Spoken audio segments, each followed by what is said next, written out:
All right, this is a quick video about the Merkaba structures, just to give people a visual of what's going on as you ascend, okay, with the light body structure itself, okay.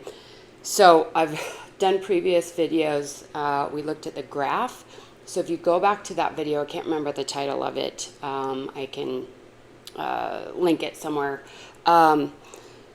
But there was a graph, so we looked at frequencies, we looked at the amount of people in each density, and then we looked at densities, and what we saw was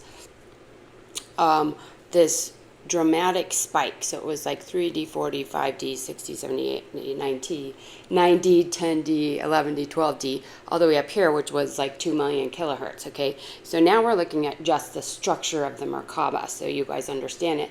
And I went over the math of it, and so if you remember the grid or the graph and the arc of the frequencies, this will make sense, make more sense. Okay, I'm not going to go into all of that in one video; it's way too much. Okay, so here we have the 3D, 4D Merkaba structure. 3D is at the potentiality; it's a 6-pointed tetrahedron or 6-pointed star, and it has 2 triangles that are flat, okay? Then when we move into 4D, it pops into a 3-dimensional form, okay? And there's 8 points here, okay? That's the initial 4D light body, okay? And then when you go into the upper 4D, when the higher and lower gateways activate, we add 1 tetrahedron to that. So we have initially 4D, there is 2 tetrahedrons, that's the 8-point, and then the 12-point is the upper 4D, and there are 3 tetrahedrons, okay? So frequencies there are slowly rising because they're slowly integrating more tetrahedron structures, okay?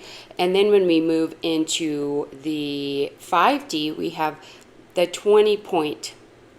So this is 3D, this is 4D, is the 8-point, this is 4D, 12-point.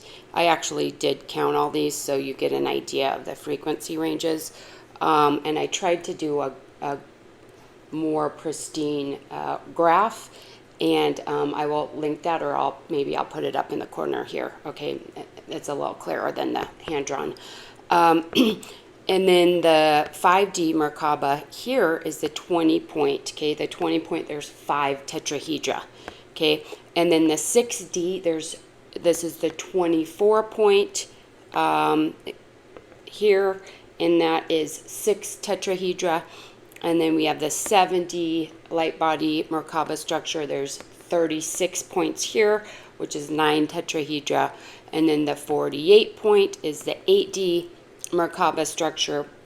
There we have 12 tetrahedra, and then the 64-point we have 16 tetrahedra, and then the 144 we have 36 tetrahedra. So there's a really powerful mathematical equation here that brings us back to the Trinity, the 12-strand DNA, the 12 density bandwidths, okay, and the mother, the father, and the child, okay, primal sound, okay. So once the 144 activates, you are essentially encompassing within your field access to every density bandwidth, every frequency range, the mother, the father, the divine child, harmonized into one field. So the 144 is the field of pure source fractal, okay?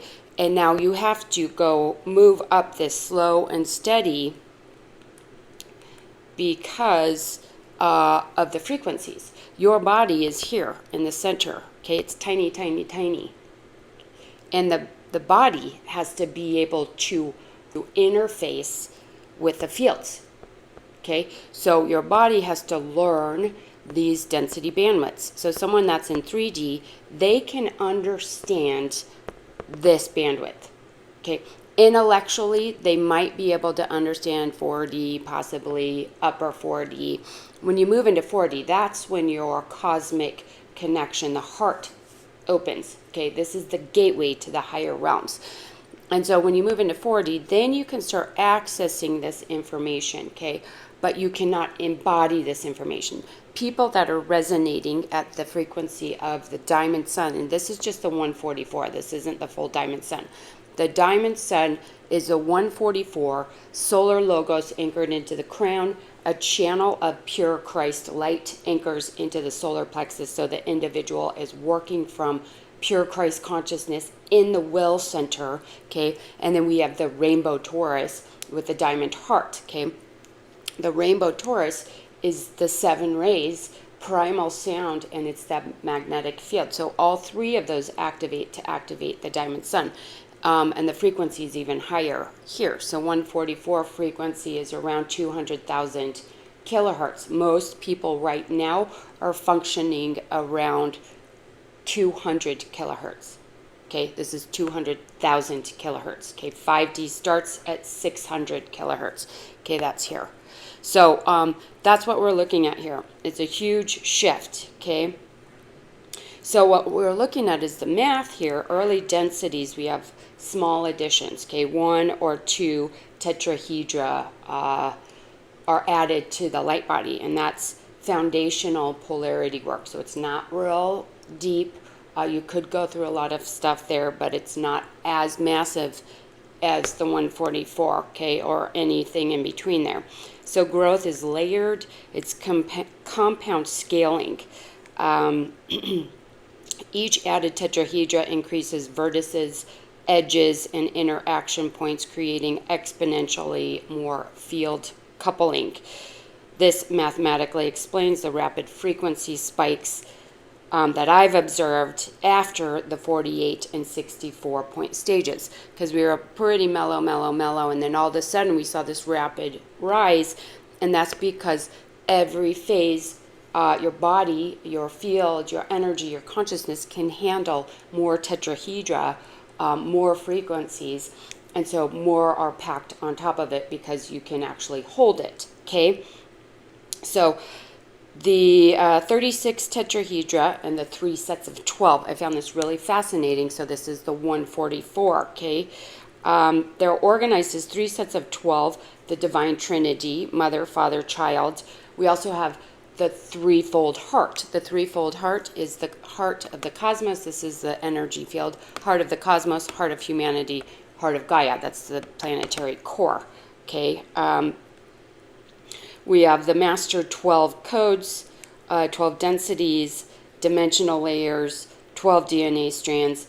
12 is a very powerful number in the cosmos. The 13th is pure source.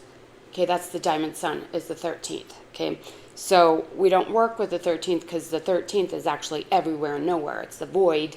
It's also pure source. Okay, so the perfectly encoded 12 by 12 by 12 unity as a single coherent geometric structure, that's unity consciousness there. Okay, once that's activated, because you have embodied everything, okay, everything you can access, pull from. Until you get there, you're working with these lower fields, okay. So then I was asking about the 4 points in the tetrahedra, because we're working with primarily 3, 6, 9 frequency ranges in this, but then we have the 4 points of the tetrahedra, and the 4 points of the tetrahedra allow us to anchor it into space-time. It becomes a material, functioning, working light body that we work with in the material realm, okay? So it's the 4th point completes the shape into the simplest, stable 3D volume. It is what allows the Trinity to manifest in reality, grounding the 3 into embodied, spinnable, plasma-holding geometry in the human vessel or around the human vessel. This creates the fractal of source. Without the 4, it stays flat. With it, the full multidimensional structure becomes possible. Okay, so 36 is the exact calibrated number to generate 144 vertices while providing enough intersections, edges, and spin coupling for one united field to interface with, embody all densities simultaneously as a pure source fractal. Fewer tetrahedra wouldn't deliver the required geometry complexity, which is the 3 by 12 grouping. This keeps it elegantly Trinitarian and harmonic at this level. The Merkaba is no longer just connecting to the multidimensional field. It is the geometric embodiment of the entire 12 by 12 by 12 unity in manifest form. Okay, so that is the evolution, and the frequency ranges expand more, because you can see how it multiplies. Okay, and that's why we were seeing that spike in the frequencies. Okay, I hope that made sense and was helpful. Sending you love.